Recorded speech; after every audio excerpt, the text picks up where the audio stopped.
Good afternoon. It's Friday, June 19. I'm Robert Tan, sitting in for Maya Rodriguez for your midday report. We'll be giving you the stories shaping the nation at this hour. Let's get you up to speed. Former Blue Eagles head coach Tab Baldwin breaks silence, faces PNP CIDG. Following the Aurora tragedy, students and faculty take to the streets in a walkout for justice. From detention to deportation, 24 Filipinos in Russia set to come home after Marcos-Putin talks. Former Senate President Franklin Drilon advises Senate President Sherwin Gatchalian to strengthen Senate majority for leadership stability. Maleta Boys camp denies implication of Senator Kiko Pangilinan and Sharon Cuneta in flood control kickback allegations. And she does it again. Pinay tennis star Alex Eala stuns world number 2 Elena Rybakina, earns her ticket to the Berlin Open quarterfinals.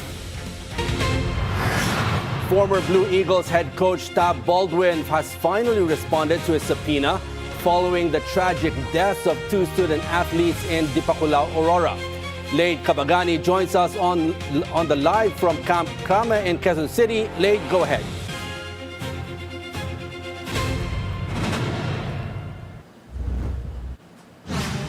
Lade? Lade, good afternoon. Ano na ang pinakahuling direksyon? Robert, nasa loob pa rin ng PNP CIDG ang nagbitiw na Ateneo head coach. Go ahead. Robert, nasa loob pa rin ng PNP CIDG ang nagbitiw na Ateneo Blue Eagles head coach na si Tab Baldwin para magbigay ng kanyang pahayag. Bahagi pa rin ito ng investigasyon ng ahensya kaugnay sa biglaang pagkamatay nila Ritne Batermodnya at Divine Adilisa Bootgam ng Ateneo basketball team sa Aurora. Nauna nang nagbabala si DILG Secretary John Vic Remulla na papatawan ng contempt order si Baldwin sakaling hindi pa rin siya umattend sa subpoena ng Bugado.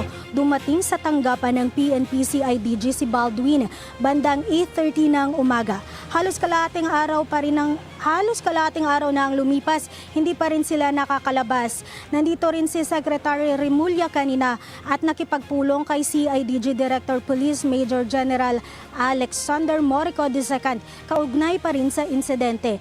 Nauna nang sinabi ni Remulla na halos tapos na ang fact-finding investigation ng CIDG matapos makuhanan ng pahayag yung mga former at current Ateneo basketball players. Hinihintay na lamang ng mga investigador ng CIDG ang mga pahayag mula sa 3 pang coaching staff at isa pang teammates ng 2 yumao na hindi pa pinangalanan bago isumite sa Department of Justice ang kabuuan ng investigation report. Saka naman irerekomenda ang posibleng pagsampa ng kaso sa susunod na linggo. Robert? Lade, ano na ang pinakahuling direksyon ng investigasyon ng CIDG at sino-sino pa ang kanilang pinapatawag kaugnay ng trahedyang ito?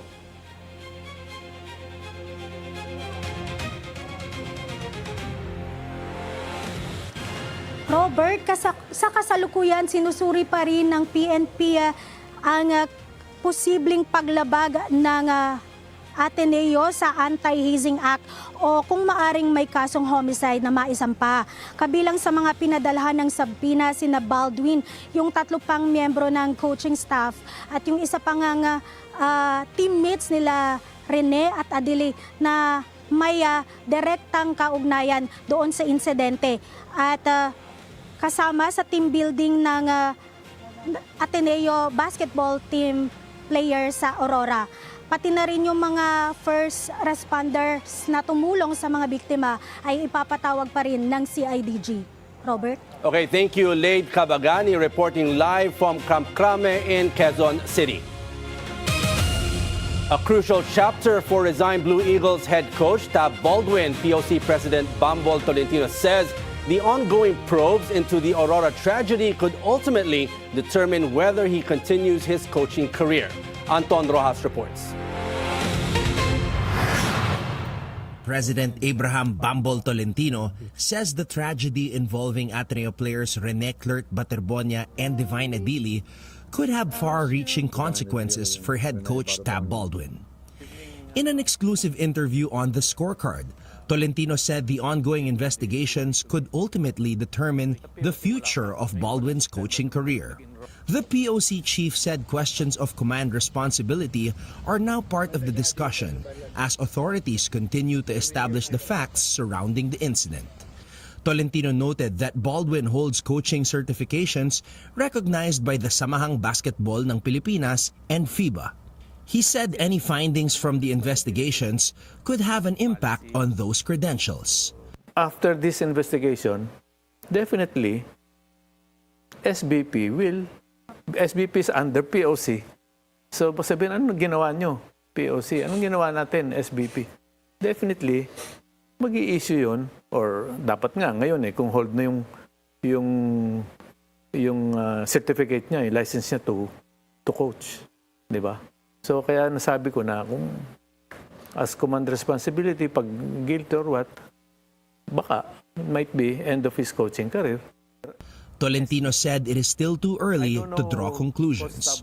However, he said the results of the investigations could carry serious implications for Baldwin and his future in coaching. Multiple government and sports bodies are continuing their respective probes into the incident. Anton Rojas, Bilyonaryo News Channel. Lawyers for Ateneo President Father Roberto Bobby Yap appeared before the NBI to comply with a subpoena and requested a resetting due to a prior commitment. This as the probe into the Aurora student-athlete death continues. Andrea Salve joins us live from NBI in Pasay City. Hi, Andrea. What's the latest? Robert, several personalities expected to appear before the NBI today have instead requested a resetting of their scheduled appearance. Former Ateneo men's basketball team head coach Tab Baldwin has requested a new date to appear before the NBI. This comes after he faced the CIDG earlier today as part of its ongoing investigation into the fatal drowning of two Ateneo student athletes, Rene Baterbonia and Divine Adili, during a team-building activity in Aurora. Both the NBI and the CIDG are conducting separate but parallel investigations into the incident. Meanwhile, lawyers representing ADMU President Father Roberto Bobby Yap arrived at the NBI in response to a subpoena duces tecum issued by the Bureau. They also requested a resetting, citing their client's prior commitment. Yap earlier informed the Ateneo community during a town hall meeting last Tuesday that he would be attending the graduation ceremonies of ADMU Batch 2025 to 2026 today. A subpoena duces tecum requires a person to produce specified documents and records that may help in an ongoing investigation. According to the NBI Homicide Division, Yap's legal team said the requested documents would be submitted at a later date next week. Authorities have yet to say whether they will also issue a subpoena ad testificandum to the ADMU president to obtain his sworn statement. So far, 2 members of the Ateneo men's basketball team coaching staff have already given their statements to the NBI. Former team manager Epo Kimpo and assistant coach Sandro Soriano. More than 20 former and current players have also personally appeared before the NBI and cooperated with the investigation. Aside from those already mentioned, we are on standby for the possible arrival of AMBT assistant coaches John Jacinto and Dean Castaño. And that's the latest here at the NBI. Back to you, Robert. Thank you, Andrea Salve, reporting live from NBI in Pasay City. Ateneo do better. That was the message echoed by members of the Ateneo community as they held a walkout calling on school administrators to address the drowning deaths of basketball players Rene Baterbonia and Divine Adili. A student council also said, quote, "For us to rebuild dignity and trust in our institution, the community holding it must be accountable and part of the solution." President Ferdinand Marcos Jr. says he will respect and support whoever the Senate selects as presiding officer for the impeachment trial of Vice President Sara Duterte. This comes amid reports that Senator Francis Escudero is being considered for the post. The president also hopes the reorganized Senate will resume work that was temporarily halted due to the leadership dispute in the chamber. I will support whoever the Senate chooses. as long as the process that they undertook in making the choice is proper, is legal, is constitutional, then that's fine with me. I will definitely do whatever I can to work together with the legislature, with the Senate in particular, to make sure that things go smoothly.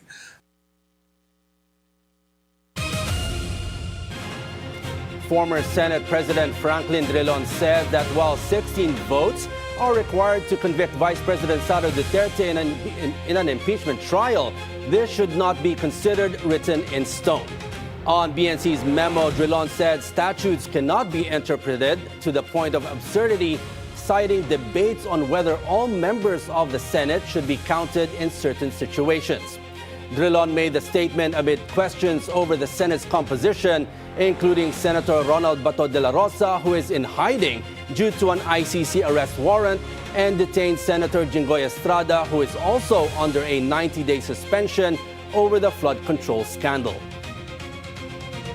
Kung 24 ang bibilang natin, kung nag-resign yung 10, So, hindi na sila miyembro po, definitely. Hindi na sila miyembro.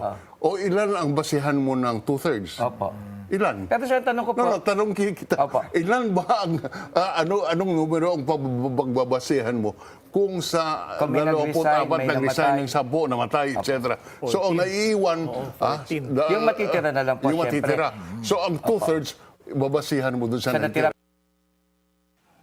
Drilon also stressed that the Senate President Sherwin Gatchalian should work to strengthen the majority to ensure stability in his leadership. Sa ngayon po, 13. Stable pa.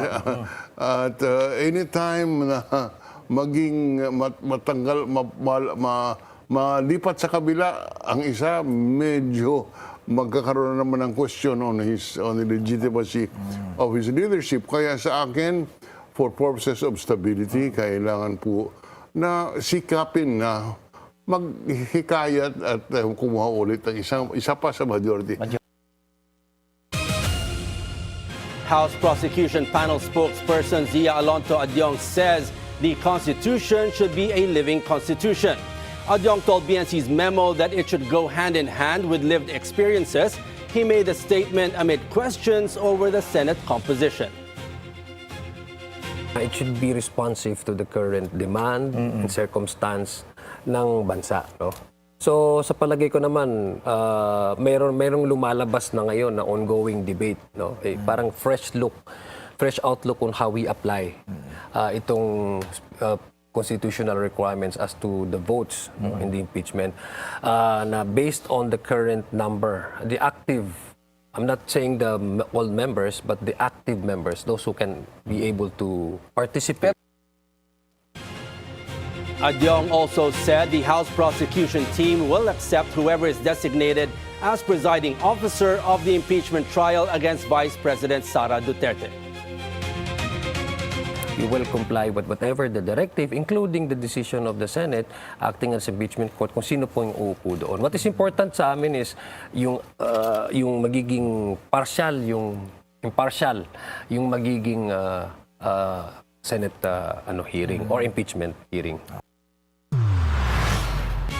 Up next, President Bongbong Marcos wants former Interior Secretary Benhur Avalos to take on a more active role in government.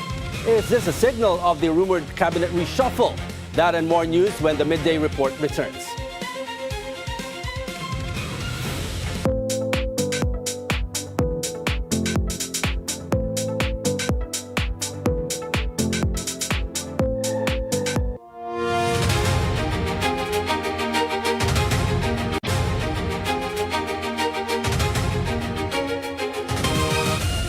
President Bongbong Marcos will bring home not only trade and economic agreements from his 3-day state visit to Russia. 24 Filipinos who were detained in Russia after allegedly falling victim to illegal recruitment are also set to return to the Philippines. Joash Malimban reports from Kazan, Russia. Irkutsk, Russia, for 9 months are finally set to return home to the Philippines today. President Ferdinand Marcos Jr. announced the development following his meeting with Russian President Vladimir Putin on the sidelines of the 2026 Russia-ASEAN Commemorative Summit. According to the president, the Filipinos were alleged victims of illegal recruitment. He said the group had remained in detention for nearly a year despite not facing any formal charges. Marcos described the release as one of the key achievements of his bilateral talks with President Putin. Siyempre, respetado natin ang batas ng Russia, respetado natin ang kanilang pamahalaan. Ngunit kung may paraan, sana magawa natin. And ginawa na paraan. Sabi niya, I remember the last thing he said last night after we were talking about it. He said, "Don't worry, we will find a way. We will find a way to fix this problem." And now, the 24 Filipinos will be released. They are ready for deportation tomorrow by 5 p.m. So those 24 will be going home, back to the Philippines and back to their family. Marcos said their bilateral talks as well as official ASEAN discussions with Russia focused on the 3 key priorities of ASEAN this year. This include peace, security and stability, trade and investment, and people-to-people and cultural exchanges. While no major agreements were signed during the meeting, the president said the discussions allowed Russia, the Philippines, and other ASEAN member states to map out the future of their cooperation in the years ahead. Marcos also expressed support for initiatives aimed at strengthening tourism ties between the Philippines and Russia. Among the proposals discussed were direct flights by Siberian Airlines to Manila or Cebu, as well as the possibility of a visa-free entry arrangement. In those terms, what arrangements that we have made with Russia have been quite, I use the term ad hoc. Because that's exactly what they were. It was just we tried to get to the next part, get another shipload of products, commodities to the Philippines. Okay, after that we'll have to find another system. So that's what we have been trying to do now. For his part, President Putin reaffirmed Russia's commitment to continue supporting ASEAN as a dialogue partner. During their joint press statement, the Russian leader outlined several measures aimed at deepening Russia's cooperation with the region. This includes assistance in transportation and artificial intelligence, as well as efforts to reduce lengthy bureaucratic procedures in trade. Putin also said Russia is prepared to work with ASEAN in strengthening regional stability, particularly in addressing terrorism and cybercrimes. Despite growing geopolitical tensions around the world, Putin maintained that Russia continues to support peaceful resolutions to international conflicts, citing the recent peace agreement signed between Iran and the United States. Joash Malimban, Bilyonaryo News Channel. President Bongbong Marcos says he wants former Interior Secretary Benhur Abalos to take a more active role in government. This comes amid reports of a possible candidate reshuffle, with speculation that Abalos could return to the DILG or be considered for a post at the Department of Justice. However, the president clarified that while he wants Abalos to have a greater role in government, this does not necessarily mean an appointment is imminent. I'll be very candid. I'll be very frank with you. Of course, I want Ben-Hur to play a more active role in government. Of course, he has been there and he has been helping us in many ways, informally, privately. I wouldn't mind finding a way for him to help us in an official capacity. Davao City 1st District Representative Paulo Duterte claps back at Interior Secretary John Vic Remulla. This comes after Remulla questioned Paulo Duterte's claim that the International Criminal Court had issued arrest warrants against Senator Bongo and 2 former police officers. In a Facebook post, Duterte took issue with Remulla's sabog remark against him.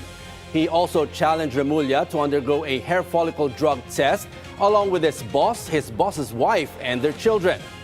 Meanwhile, former Senator Antonio Trillanes said Congressman Duterte should not be believed, adding that no ICC arrest warrants have been issued. Should such warrants be issued later, Trillanes said Duterte would be clueless, similar to what happened with his father, former President Rodrigo Duterte. Senator Bongo says he is leaving everything to God amid reports of an ICC arrest warrant against him. In a statement, Go said police matters have never been part of his mandate, and he hopes the issue will not be politicized. He added, quote, "You can expect me to continue serving because this is what our fellow Filipinos need right now." He also said he will not waste the trust of the 27 million Filipinos who supported him. Go was initially named as one of the co-perpetrators of former President Rodrigo Duterte in alleged crimes against humanity.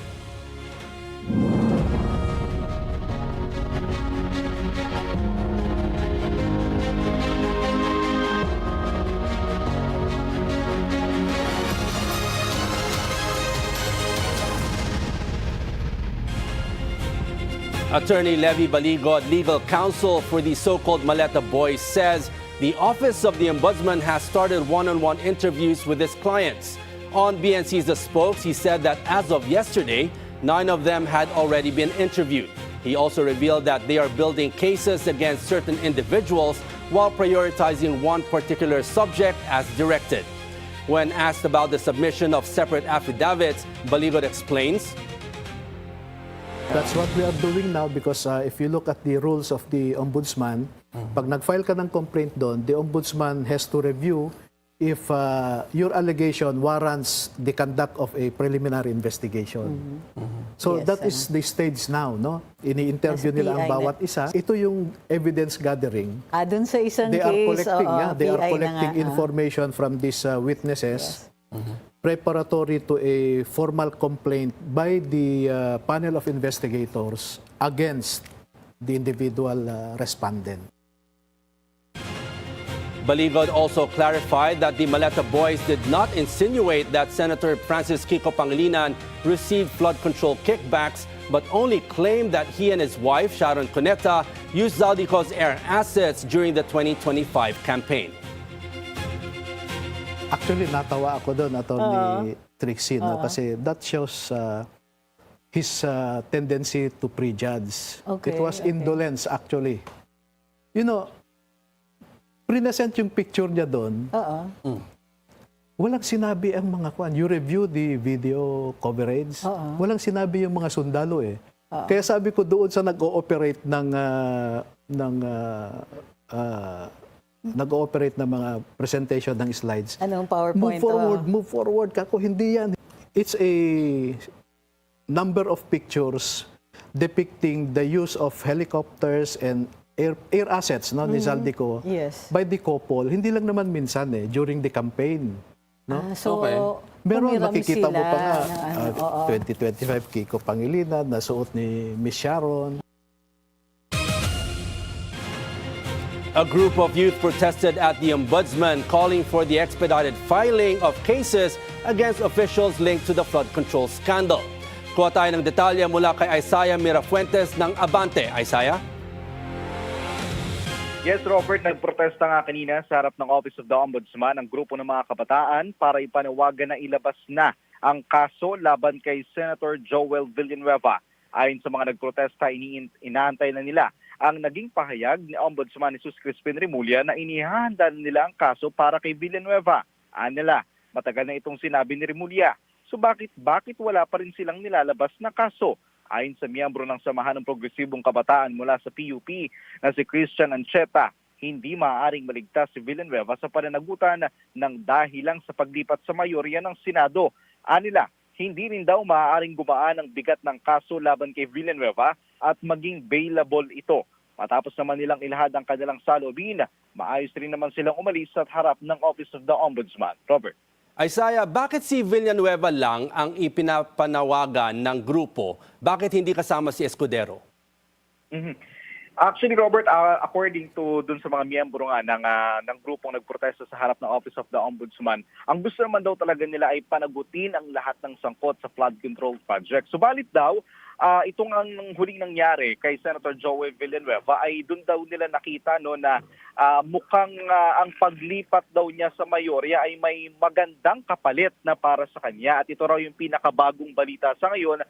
Kaya yun daw ang kanilang ipinapanawagan na masama si Villanueva sa mga makakasuhan. At dagdag pa nila dyan, Robert, sinabi rin nila na ito raw si Senator Villanueva ay sangkot daw sa malaking halaga ng anomalya sa Bulacan. Robert. Okay, maraming salamat, Isaiah Mirafuentes ng Abante, nag-uulat. A widespread protest is set to be held by various religious and civil society groups at the EDSA People Power Monument on June 28 to condemn alleged irregularities in the government. Nasa linya si John Riz Calata ng Abante para sa detalye. Riz, go ahead.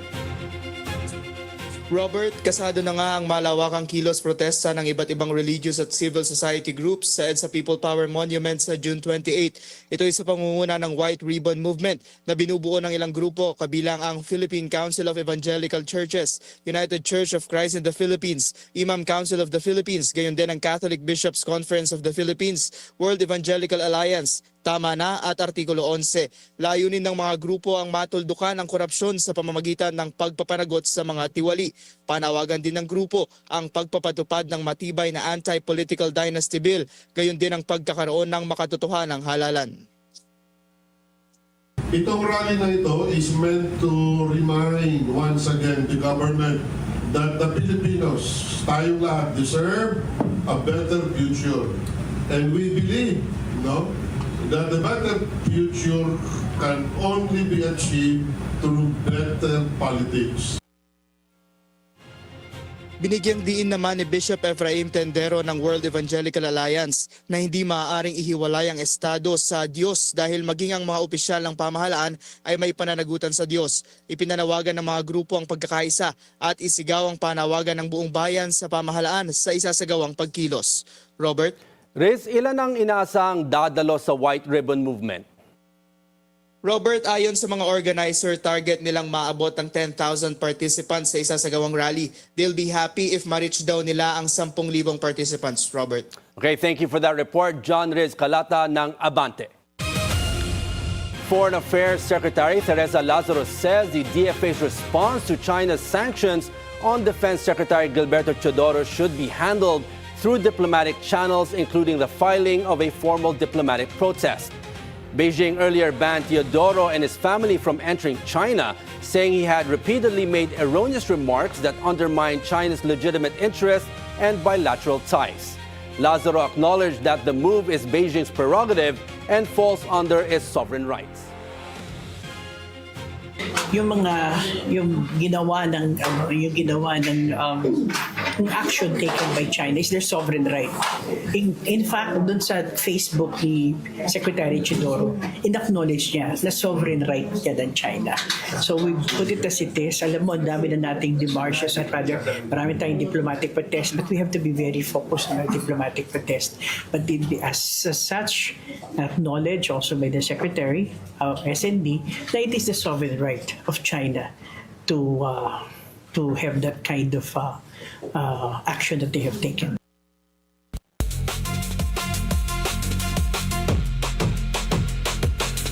The Bureau of Customs has filed a second batch of criminal complaints against 5 cargo companies linked to abandoned balikbayan boxes. Customs Commissioner Ariel Nepomuceno said the move aims to protect overseas Filipino workers who have sacrificed part of their earnings to send boxes to their loved ones.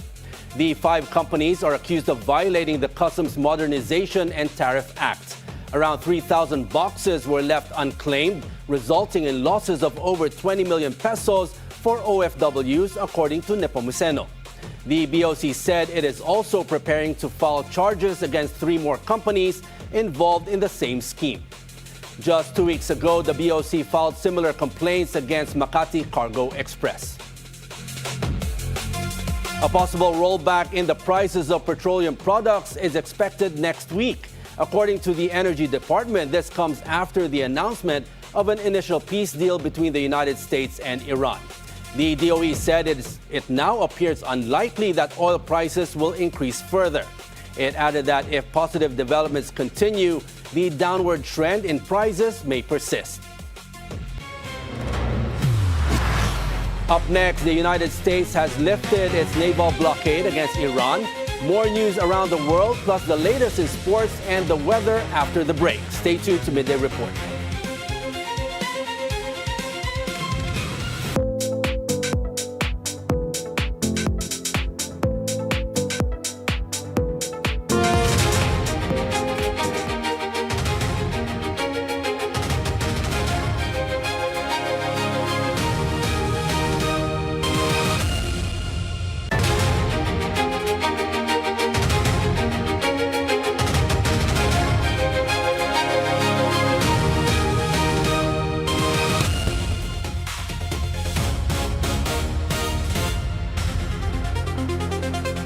The U.S. military has lifted its naval blockade on ships traveling to and from Iranian ports. The move follows a new agreement between the United States and Iran to help end the recent conflict. U.S. forces will no longer stop or restrict vessels in the Arabian Gulf and Gulf of Oman. However, U.S. naval ships will stay in the region to monitor compliance with the agreement. Under the deal, Iran will work to restore safe commercial shipping routes, and the U.S. is expected to reduce its military presence near Iran within 30 days. Ukrainian President Volodymyr Zelensky said Ukraine is ready to hold peace talks with Russian President Vladimir Putin to help end the war. But he said Europe must take stronger action to support Ukraine. Zelensky called for tougher sanctions against Russia and more financial support for Ukraine. Putin wants to get everything we have burned. He's a madman, and the partners get it. Ukraine is ready for negotiations with him despite that. But Europe has to shift into gear for us to have a strong position, to commit fully on sanctions without loopholes, on confiscation without exceptions, and on funding Ukraine. The war began when Russia launched a full-scale invasion of Ukraine in 2022. Former U.S. President Barack Obama helped open the new Obama Presidential Center in Chicago. The center honors his 8 years as U.S. President and preserves records of his administration. Michelle Obama and several former world leaders attended the opening ceremony.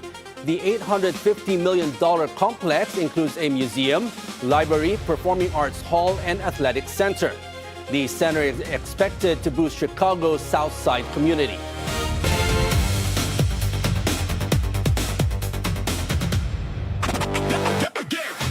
Canada defeated Qatar 6-0 in the FIFA World Cup, earning its first ever win in the tournament. Hundreds of fans gathered near Niagara Falls to watch the match and celebrate the victory. Supporters cheered, hugged, and waved Canadian flags after the final whistle. The win followed Canada's 1-1 draw with Bosnia and Herzegovina in previous match. Canada is now aiming to reach the elimination rounds for the first time. Celebrations continued in New York City as a ticker tape parade was held for the NBA champion New York Knicks. Thousands of fans filled the streets to honor the team's first NBA title in 53 years. The Knicks secured the championship with a 94-90 victory over the San Antonio Spurs in Game 5 of the NBA Finals. The team finished the playoffs with an impressive 15 wins and 3 losses. The New York mayor presented the players with keys to the city during the celebration.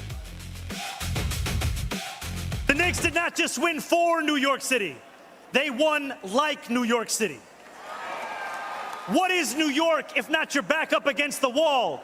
A dream that feels just out of reach, a rent payment you don't know how you'll ever make. What is New York if not 99.6% of the world stacked against you? And who are New Yorkers if not people who hear those odds and smile? Who look at a 0.4% chance of success and ask, why are you giving me a head start? This is our city. This is our team. For 53 years we watched. For 53 years we waited. Now we've won. Alex Eala is through to the Berlin Open quarterfinals after taking down one of the world's top players. Sheila Salaysay has the full story.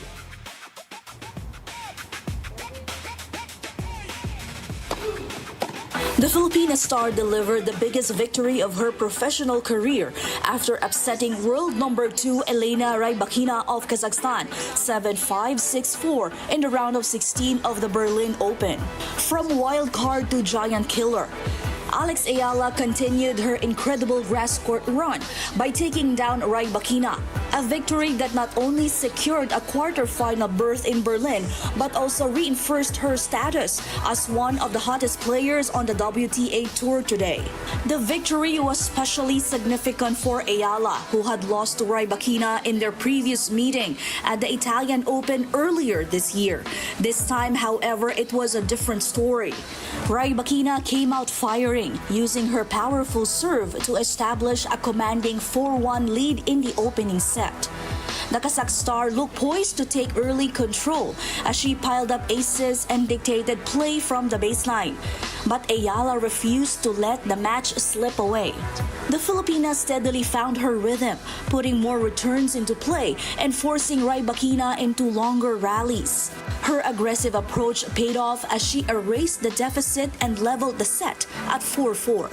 After Rybakina briefly regained the lead at 5-4, Eala responded with some of her best tennis of the match. She won 3 consecutive games, including a crucial service break in the 11th game, before closing out the first set 7-5. The momentum carried into the second set. Eala broke early and quickly built a 3-1 advantage before extending her lead to 5-3. While Rybakina managed to stay within striking distance and cut the deficit to 5-4, Eala remained composed under pressure. Serving for the match, the Filipina held her nerve and completed the straight sets upset, sending shockwaves through the tournament. The win marks another major milestone for Eala, who is coming off a title run at the WTA 125 Birmingham Open and continues to build momentum during the grass court season. Following the match, Eala admitted she was still overwhelmed by the result. The first person she contacted was her father, Mike Eala. According to the Filipina star, the family celebrated the moment together over the phone as they tried to take in what just happened. Eala admitted the moment had yet to fully sink in. I am a little foggy right now. I think, I'm still shaking and I was shaking in the match point too. But no, I'm really happy with today, of course. It could have gone either way. I think there were really tight moments in both sets, and of course she's an amazing player, and she's the one to beat. So I'm happy to have been able to share the court with her again. A key factor in the victory was Eala's willingness to play aggressively, particularly on return games against one of the tour's best servers. I think you have to give yourself grace while also being brave. For me, returning and my game in general, a highlight word would be to be brave, and it makes a big difference when I'm able to do that. The victory follows another impressive performance in the opening round, where Eala defeated Queen's Club champion Donna Vekic in straight sets. Eala advances to the quarterfinals, where she is set to face world number 8 Elena Svitolina of Ukraine. Sheila Salisay, Bilyonaryo News Channel.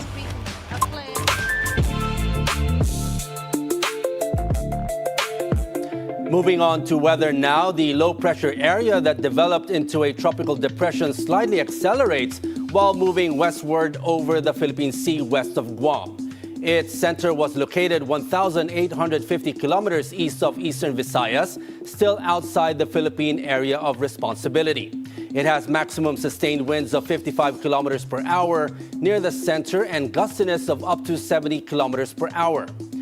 It is forecast to move west-northwestward and will enter the Philippine area of responsibility between tomorrow evening and Sunday morning. Once inside PAR, the tropical cyclone will be named Francisco. A landfall scenario is less likely at this time. Wind signal number 1 may still be hoisted over northern and eastern portions of northern Luzon due to the tropical cyclone's close proximity to land on Tuesday and Wednesday.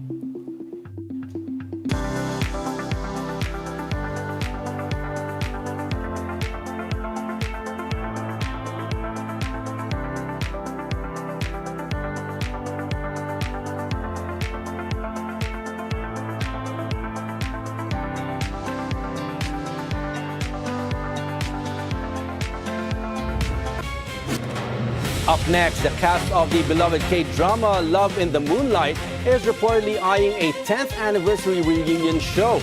That and more entertainment stories when the Midday Report returns.